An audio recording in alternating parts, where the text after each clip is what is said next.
Soy del partido 3 de febrero, de Casero. Mi vida empezó muy temprana al sufrimiento, según cuenta mi madre, que cuando estaba por nacer tuvo problemas, y cuando estuve ya a los 2 años estuve internado y no me daban vida. Ya Dios estaba marcando una vida, yo sin saber, sin conocer lo que Dios tenía preparado para este corazón que hoy le está hablando. Y gracias a Dios puedo venir a hablarle y a decirle que Dios cambia. Y en esa vida empecé a crecer, a nacer con nuevos pensamientos, y me daba cuenta que faltaba algo en alrededor de mi familia, que era mi padre.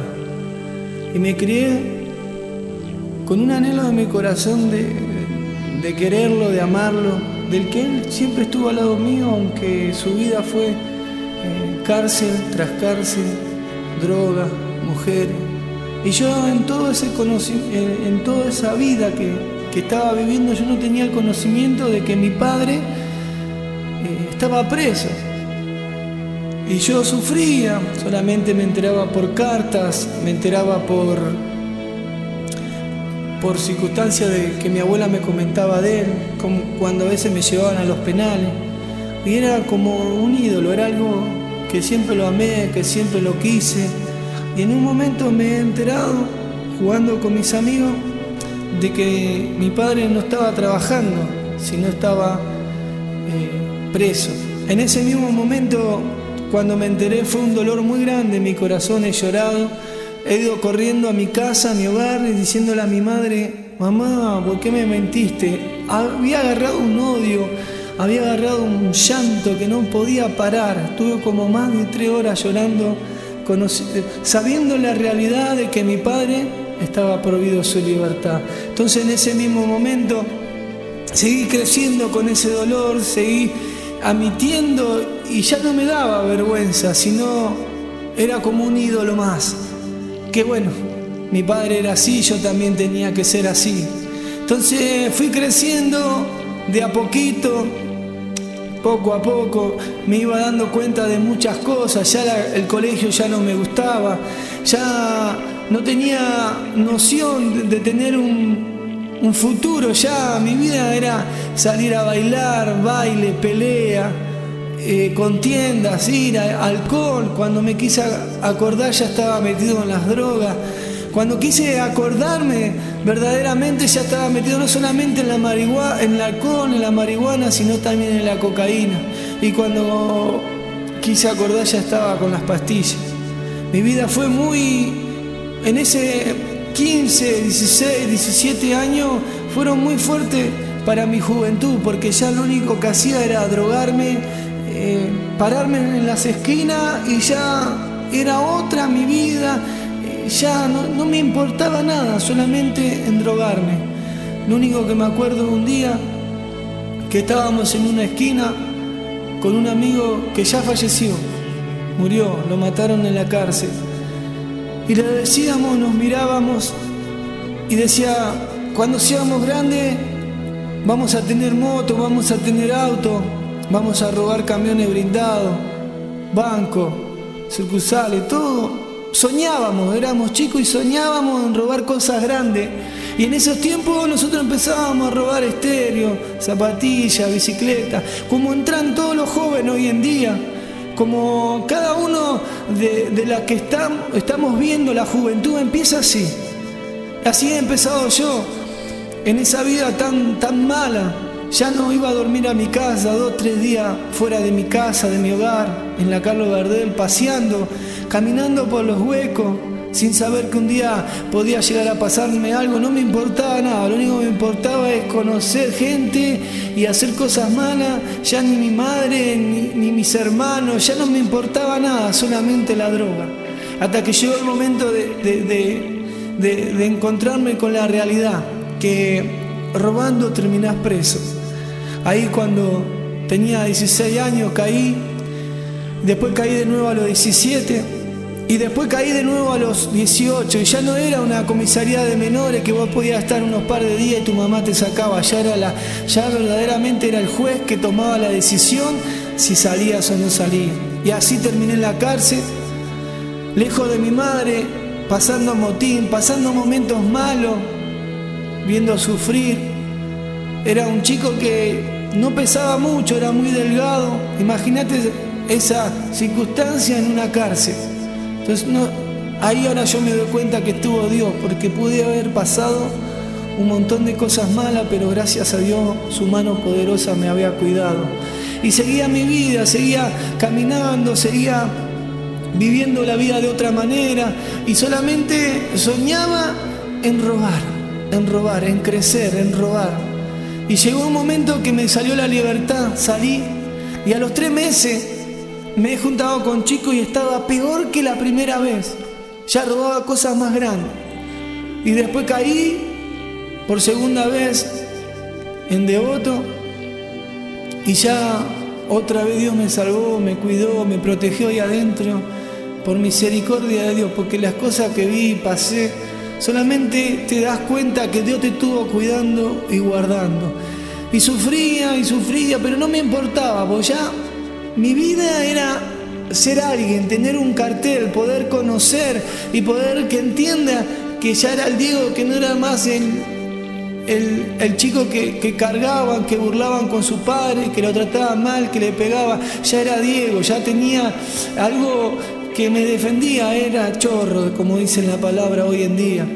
Y yo en ese mismo momento, sabiendo que ya era chorro, ya nadie me podía decir nada porque enseguida lo agredía, le pegaba y ya había un respeto. Entonces yo en mi vida empecé a ver cosas muy horribles, muy feas, pero igual seguía. Compañeros que los mataban, compañeros con tiros en las cabezas, con tiros en los pulmones, muertos, puñalados en las cárceles, enfermos de SIDA, y yo seguía ahí adelante, era muy mujeriego. Yo, gracias a Dios, no tengo HIV, pero si seguía en ese camino, seguro que lo iba a terminar.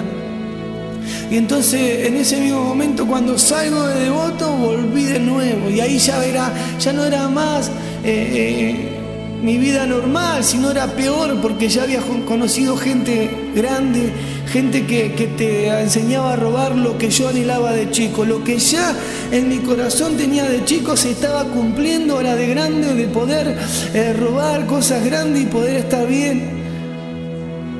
Y bueno, y empezó la vida, empezó mi vida, empezó a robar, a tener armas, a tener oro, a tener plata, auto, moto, casa. Empecé a vivir una vida, uy, qué bueno. Ya era yo, ya como dicen los jóvenes ahora. Ya era el Flecha, ya era nombrado y respetado en la Carlos Gardel, en Ciudadela y en diferentes lugares, porque cada vez que se metían con nosotros terminaban mal. Entonces ya era alguien en esta vida inmunda que el diablo metía y dice, ya sos, ya llegaste, ya lo lograste. Hasta que llegó el momento que me enfrenté un día, cuando salí de Libertad de Devoto, me enfrenté con la realidad, que las balas entraban a tu cuerpo y podían llegar a lastimarte. Fui a delinquir, y cuando me encontré en un momento frente a frente con el policía me primerió, llegó primero, cayó al arma y me rompió mi pierna y mi panza.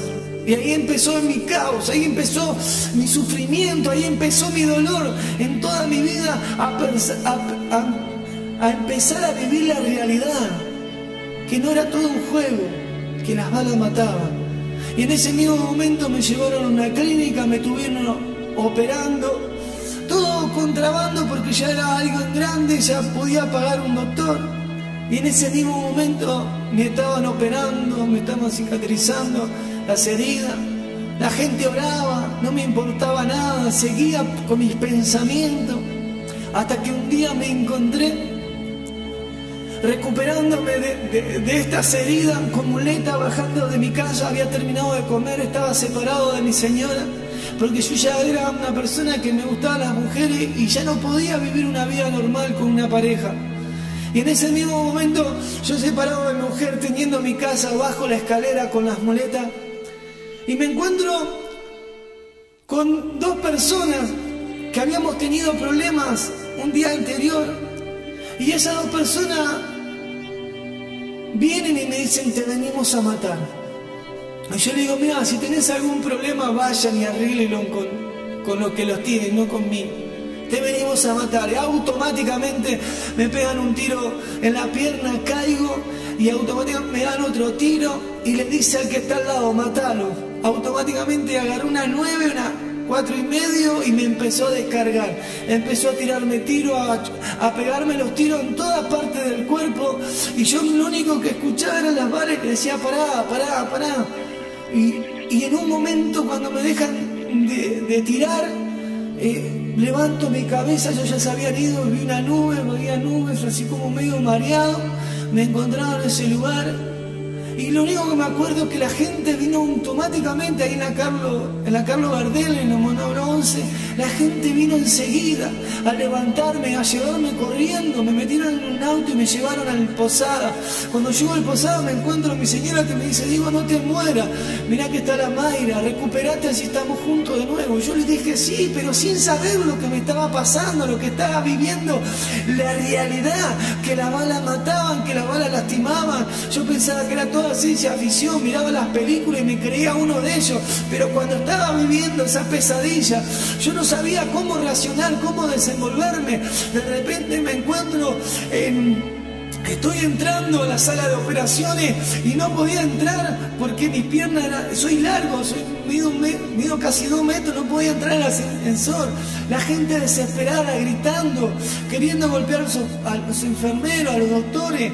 Pasaba y yo escuchaba porque tenía noción de lo que estaba pasando, había llegado con la noción clara. Cuando entro al quirófano me encuentro con la realidad, con el frío, con el vestuario, con los doctores. Cuando me ponen la máscara, yo me duermo, inclino mi cabeza y automáticamente salí de mi cuerpo. Cuando salgo de mi cuerpo, veo a los doctores operándome. Veo a los doctores, veo mi cuerpo. Y ahí me doy cuenta, en el nombre de Jesús, bendito Dios, que era realidad algo que me hablaba. Yo salí de mi cuerpo y me vi. Cuando termino de verme esa operación, salgo como volando, así, como muestran las películas. Es verdad, cuando tu alma sale del cuerpo es verdad. Yo lo viví y nadie me lo contó, ninguna ciencia ficción, ningún libro, yo lo viví. Y ahí me di cuenta que el cuerpo, ya una vez que muere, ya no tiene más dolor, ya nada, va a la tierra, como dice la palabra, al polvo va, del polvo viene, al polvo va. Y mi cuerpo sentía, porque mi alma sentía el viento en mi cara. Y fui a la Carlos Gardel, recorrí la Carlos Gardel, vi a mis compañeros sentados en el gas, agarré la Pedriel y así fui a mi hogar. Estuve dando vueltas por mi hogar y ahí me despierto en cirugía. Cuando me despierto miro así lleno de cables, de manguera. Me empecé a sacar los cables, las mangueras. Los doctores dicen: racionó, y me medican y me duermo. En ese mismo momento yo estaba ahí en el hospital y los doctores se me acercan al lado mío y me dicen: la mano derecha no la va a poder mover más. Y yo le digo a los doctores: ¿cuál? Esta. Y los doctores quedaron helados, me miraban con la boca abierta diciendo: ¿cómo pudo mover esa mano? Y yo en ese momento peleando por mi vida, y yo miraba que venían a visitarme, a mirarme, y yo lo único que estaba tan dopado que no me daba cuenta de lo que me estaba pasando. Y en ese mismo momento yo sufría, dolido, quería vengarme, quería matarlos, quería hacer de todo. Y no me daba cuenta de la circunstancia que estaba viviendo, que estaba peleando por mi vida. Pero pasaba algo, sucedía algo que yo no me imaginaba que estaba pasando, que afuera había un grupo de personas orando, intercediendo, clamando por mi vida para que la muerte no llegue a mi vida, sino que haya vida. Yo en ese momento no reaccionaba, lo único que me enteraba por personas que me contaban después de lo sucedido, después de la recuperación, que mi madre un día se paró de frente de mi cama y llorando le dijo al Señor: Señor, no me importa cómo Él salga de este lugar, de esta cama, cama, si sale en silla de ruedas, si lo tengo que cuidar, si lo tengo que limpiar, no me importa, pero déjamelo con vida, porque lo quiero ver, lo quiero disfrutar. Mi madre en ese momento, yo me pongo a pensar, no le importó cambiarme los pañales, no le importó curarme, no le importó curarme las llagas que te salen cuando estás postrado en la cama, no le importó nada. Lo único que le importó, verme con vida. Qué amor le da una madre. Yo siempre me pongo a pensar qué momento tan especial que tiene el Señor con las madres hoy en día cuando claman por un hijo. Por eso clamen, madre, por sus hijos, porque Dios escucha. Dios quiere cambiar corazones de jóvenes apartados, perdidos. Por eso no dejen de orar por sus hijos. Y en ese mismo momento venían personas, por la radio oraban, venían gente a orar. Dicen que eran la cantidad de gente, de personas que habían ahí atrás, era tremendo la gente que estaba ahí llorando por mí. Me ungían con aceite, entraban los pastores, pedían por mí, un gran pueblo. Habían puesto sus rodillas, clamando al Dios vivo para que yo no me muera. Y yo en ese mismo momento, yo no sabía lo que estaba pasando, pero yo sabía, yo veía con mis ojos que mis cicatrices, mis heridas, cada día que pasaban se iban curando. Era algo sobrenatural que la gente no podía creer. Cómo se me estaban cicatrizando las heridas. Los mismos doctores me decían, negro, yo no sé cómo está pasando, pero vos no sé lo que está pasando con vos, mirá, no entendemos nada, cómo te estás recuperando, cómo las heridas se están sanando. Y yo en ese mismo momento, yo me hacía el living, me hacía, bueno, tengo vida, ahora me voy a vengar, ahora voy a seguir robando. Y en mi mente, cuando pensaba así, venía una depresión. Y solamente me daba fuerza, no sé, solamente me daba fuerza pensar que quería vivir. Pero cada vez que pasaba un evangelista por el lugar de la sala, a mí me daba paz. Y yo lo único que encontraba en esa persona le decía, orá por mí. Era como un vaso de agua en el desierto. Qué lindo cuando esos siervos van a orar a los hospitales por esas personas que a veces no encontramos la paz en la familia, no encontramos la paz en nuestras circunstancias de vida, pero viene alguien con un mensaje de Dios a darte la palabra de vida. Cada vez que yo encontraba a esos siervos, paz venía a mi corazón. Y siguió mi vida, y siguió mi sufrimiento. Mi madre lloraba, todo, pero yo era algo increíble cómo Dios tocaba mi vida cada día en mi cuerpo y cómo me cicatrizaba mis heridas. Entonces en ese mismo momento me dan el alta, que nadie lo podía creer. Y yo le decía, a mí el alta, tenía la panza abierta, casi una mano, que era lo único que faltaba cicatrizarse porque era la panza a donde me hicieron toda la operación. Porque no solamente me lastimaron el brazo, sino me tocó páncreas, hígado, intestino grueso, pulmón y estómago. La comida se había reparramado por todo el estómago y no me daban vida porque decían, se va a infectar, se va a infectar, se van a infectar. A mi madre le decía, prepare la libreta porque en cualquier momento muere. Y así, imagínate esas palabras a mi madre en su corazón como espada habrán llegado a su corazón. Yo lo único que pienso es que ella se habrá arrodillado y habrá llorado y habrá clamado, y esas infecciones habían salido de mi cuerpo por esa oración de mi madre. Entonces en ese mismo momento que me dan el alta, yo me encuentro con la realidad, con que me seguían gustando estar con otras mujeres, que me seguía gustando la droga, que me seguía gustando robar, estar bien, tener mis cadenas, tener mi plata, tener mi moto, mi auto y tener mi casa. Seguía teniendo esos pensamientos, ya era como si fuera que tuve suerte, como dicen muchos, tuve suerte, tuve un Dios aparte. Era uno de esos mismos que hoy en el día dice, no, tengo suerte, todavía Dios tiene misericordia y sigo esperando. Y sigo jugando con la muerte, sigo jugando con los vicios, sigo jugando con mi familia, y eso no es así. Por eso en ese mismo momento me estoy recuperando y caigo en engaño a mi mujer. ¿Saben lo que me pasó? El pulmón se me empezó a llenar de pus. Se me empezó a llenar de pus. No podía ni caminar, se la estaba engañando a mi mujer. Entonces en ese mismo momento, cuando empieza a subirme de fiebre, me llevan de nuevo al hospital, me encuentran que tenía todo el pulmón lleno de pus y me decían, te vamos a dar un pinchazo y te lo vamos a sacar nomás, así nomás, y te vas a volver a tu casa. Cuando llego a la operación, no encontraron la pus que yo pensaba, era más. Era un tarro de 5 litros, más de la mitad de pus. ¿Por qué le digo era un tarro de 5 litros? Porque en ese mismo momento, cuando es algo que Dios me mostraba lo que estaba viviendo. En ese mismo momento yo abro mis ojos, me despierto y veo la pus, la cantidad de pus, y le digo al doctor, eso me sacaron, y ahí nomás me durmieron de nuevo. Yo digo, chao, y me dormí. Me recupero, me estoy recuperando. Llega el 6.º día para sacarme el drenaje y dicen los doctores, mira, madre, si esta pus no sale, nosotros vamos a tener que cortarle todo su costado y vamos a tener que rasparle la pus porque si no se muere. Mi mamá en ese mismo momento, el pañuelito que tenía, no sé cómo lo hice de chiquitito, no sé cómo lo secaba, pero las lágrimas que le caían, yo digo, mamá, no voy a aguantar. No, hijo, quédate tranquilo que vos vas a aguantar. Quédate, yo lloraba, pero no voy a aguantar, mami, no doy más. Imagínense las operaciones, los pinchazos, ya no aguantaba más, no quería saber más nada. Y en ese mismo momento mi madre agarra una foto mía y llegó a una iglesia y le dice, el pastor, mi hijo se está muriendo. Si no se le va esta pus, le van a tener que cortar y ya mi hijo no aguanta más las operaciones. Dice que se empezaron a hacer una ronda y empezaron a orar por mi vida.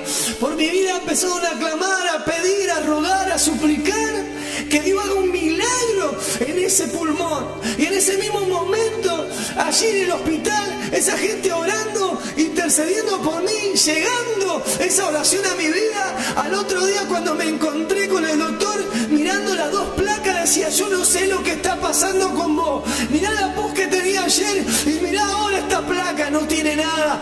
El Señor de señores me había curado, me había sanado y me había dado otra posibilidad de vida.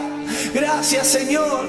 Y siguió mi vida. Y dije, bueno, tengo suerte. Yo no sabía nada de las oraciones, no entendía nada, no comprendía nada, lo único que quería era tener plata en mi bolsillo.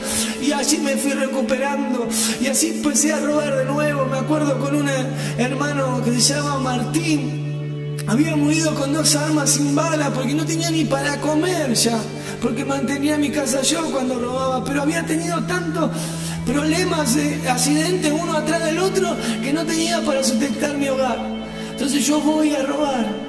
Y seguí mi vida, y seguí robando, hasta que mi señora me engancha de nuevo con otra chica y ahí fue lo peor. Porque ese día tomo una pastilla para dormirme por el problema tan grande que hubo en mi casa. Era tan grande que yo digo, bueno, acá ya está. Listo, perdí mi familia.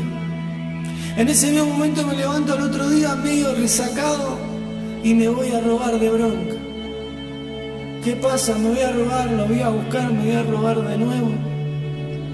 Y mi hermano, el que en la primera circunstancia de bala que me pegaron y me rompieron la pierna, me levantó y me llevó.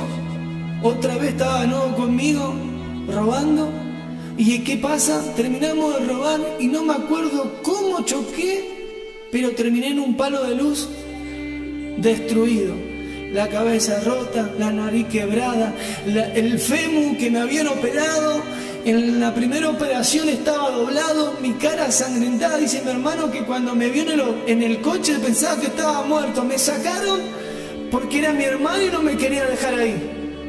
Y a los par de minutos yo reacciono, ¿qué me pasó? ¿Qué me pasó? Termino en el hospital de nuevo y mira la misericordia de Dios, que los doctores, que había una enfermera y pedía que venga la policía, yo iba a terminar preso, pero justo Apareció una doctora que me conocía de la operación y dice, ¿cómo vas a llamar a la policía si este chico hace poco le salvamos la vida aquí en este lugar?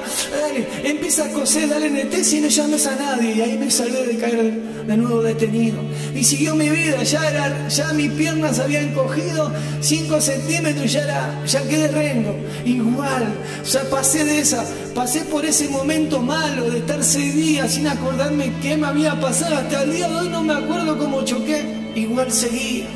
Mi madre llorando, mi padre, toda mi familia sufriendo. Ya mi mamá era una joroba que tenía en la espalda. Porque ya mi mamá cuando caminaba por el barrio, ahí va la hija del ladrón. Ahí va la madre del ladrón. Ahí va la madre del delincuente, casi más se lo matan o se lo mataron. Cualquier cosa que pasara en el barrio fue el Diego. Y mi madre cargando con tanta culpa tanto tiempo. ¿Y qué pasa? Después volví de nuevo a la vieja vida y no me importaba ni mi mamá lo que estaba sufriendo, ni mi hija que había nacido, ni mi señora, ya no me importaba nada. Seguía de nuevo. Estuve en diferentes lugares con tiroteo, hasta un tren me ha chocado mi brazo y estuve dando vuelta alrededor de la rueda y era increíble, las balas como me rozaban. Mire, cada testimonio tengo de salvación del Señor tremendamente que hoy en día me doy cuenta. Hasta que un día he soñado cómo caía detenido, cómo caía preso. Y yo digo, voy a ir a la iglesia, porque me acuerdo que cuando salí del hospital un pastor me vino a buscar y me llevó a mi casa y me dijo que vaya a la iglesia y fui, pero después no fui más. Y después me acordaba en mi corazón y en mi mente que tenía que ir a una iglesia, porque si no iba a terminar preso. Dije, mañana, Lorena, vamos a ir a una iglesia. Está bien, Diego, me dice. ¿Qué pasó el día de mañana? No fui. Pasó el día, no fui. Pasó el otro día, no fui. Pasó el otro día, no fui. Me encontré preparado para ir a robar y cuando llego al lugar del hecho, estamos a 2 minutos de caer preso. Me acuerdo del sueño y así como soñé, caí detenido. Y en ese mismo momento que caí detenido, había caído con FARC, con una ametralladora, con pistola, con itaca, con una metra, chaleco, peluca, el auto, todas las municiones, porque caímos 3. Y cuando quisimos acordar, yo dije, yo no salgo más. Me saltaba una empresa de colectivo, robo doblemente agravado, ya no salía más. Pero en ese momento, cuando el diablo ya tenía mi vida conquistada para la muerte, para nunca más salir en libertad, apareció Jesús de Nazaret. Apareció este Cristo tan maravilloso que cambia y transforma a las personas. Y ese Cristo tan maravilloso, un día yo sufría de asma, tenía esa enfermedad crónica y un día me estaba muriendo, no podía respirar, no podía ya racionar, ya no tenía mi máximo respirar, era así, ese pequeño respirar. Y me acordé una carta que me mandaba mi papá de Tucumán, de Santiago del Estero, me mandaba una carta. Y me decía, Diego, Dios me dijo cuando te pegaron los tiros que no ibas a morir, que ibas a vivir, ibas a predicar el Evangelio de Dios y muchos jóvenes iban a venir a los pies de Cristo a través de tu vida. Y yo le decía, papá, que por dentro mío, que iba con una Biblia, yo quería andar con todo eso. Zafá. Le contesto la carta, allá va la carta. Y en ese mismo momento me viene otra carta y me dice, no, Diego, yo sé que el Espíritu Santo te está tocando, te está cambiando. Y esas 2 cartas yo lloré más de media hora. Y la paz que sentí en esas cartas nunca la había sentido en mi vida. Entonces en ese mismo momento yo le decía, Señor, ¿vos asistís? Y bueno, pero seguí. Hasta que ese momento de ataque de asma que no podía respirar más, me acordé de la carta y me acordé de la pregunta y le dije: Dios, si verdaderamente existí, dame una señal porque me estoy muriendo. Y en ese mismo momento apareció una luz naranja y digo: no, ese es el calentador, incrédulo. Y apareció una luz blanca, brillante, a las 3:30 de la mañana, que empezó a entrar algo a mi vida, empezó a recorrer algo, empezó a tocar mi corazón, empezó a tocar mi mente, que cuando me quise acordar, sentía que había salido algo feo de mi vida y entraba la felicidad, entraba el amor, entraba la confianza a Jesucristo que verdaderamente existía. Entonces le dije: de ahora en adelante sé que existí y de ahora en adelante te voy a servir. En el nombre de Jesús tiré el pañuelo que tenía, me acosté y al otro día me levanté y de ese día no fui más igual. De ese día empecé a predicar, a orar, a leer la Biblia, a ayunar, a preguntarle a los hermanos, porque me había convertido en un pabellón que no era cristiano, a cómo eran los pasos de Cristo. Y la gente me enseñaba, empecé a predicar, no se salvaba nadie, ni hasta los pájaros, porque decía: qué lindo te hizo el Señor. Hasta ellos predicaba, no se salvó nadie. Hasta el día de hoy no se salva nadie, porque primero que se me cruza, le digo que Dios cambia, que Dios transforma. Gracias a Dios estoy predicando en iglesia, abrimos una obra, estoy sirviendo en las cárceles y así mismo va creciendo mi ministerio cada día, que estoy disposando mi corazón al servir al Señor de señores y Rey de reyes. Por eso yo hoy les recomiendo a las madres que sigan orando y a los jóvenes que cuando mi vida ya no tenía sentido, que cuando la cárcel ya eran años y años sobre mi cabeza,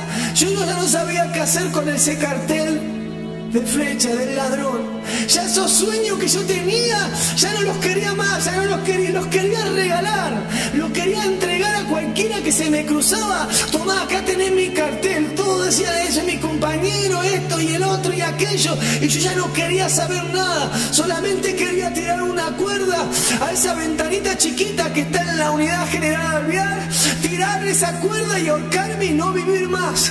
Pero ese momento que cuando yo me quise morir, apareció Jesús, y de ese día no me canso de predicar el Evangelio y no me avergüenzo por esos jóvenes, esos caminos que están buscando, esa senda de ser un ladrón, de ser un delincuente, de tener ese sueño de robar $1 millón. Eso es mentira del diablo. El diablo te engaña, te llena los ojos de cosas lindas, pero te termina sacando tu vida, te termina sacando tu salud, te termina sacando tu familia, te termina sacando tu nombre, te termina sacando tu libertad y tu felicidad, tu paz, tu amor. Eso es lo que viene a traer el enemigo. Por eso hoy lo recomiendo con una mano en mi corazón y con la misericordia de Dios que tiene con cada uno de ustedes, porque yo sé que a través de este CD ustedes van a ser convertidos, van a ser cambiados, porque hoy suelto una palabra de poder, cambiando, reprendiendo a la drogadicción, a la delincuencia, al maltrato, al engaño, a la mentira.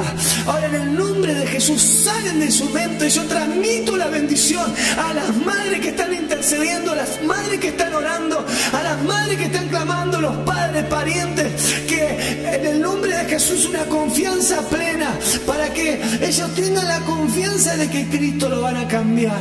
En el nombre de Jesús, gracias Padre por poder contar esta parte. Hay muchas partes más de mi vida, pero quería ser breve para que ustedes, este poco testimonio que estoy entregando de mi vida, sea el comienzo de una nueva vida, sea la esperanza en su enfermedad, sea la esperanza en su cárcel, sea la esperanza en sus hogares.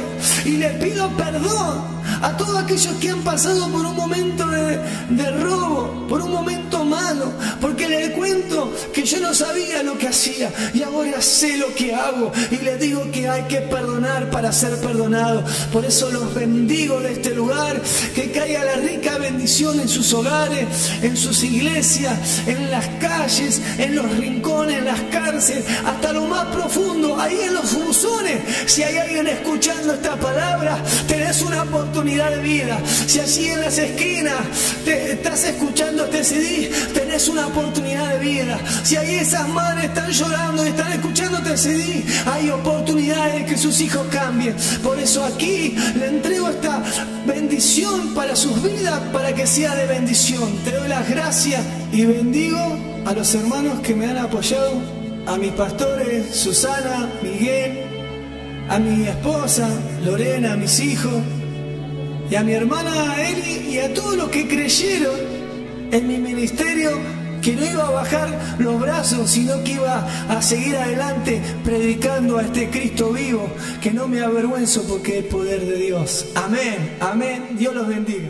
Y el que sienta el Espíritu Santo, levante sus manos.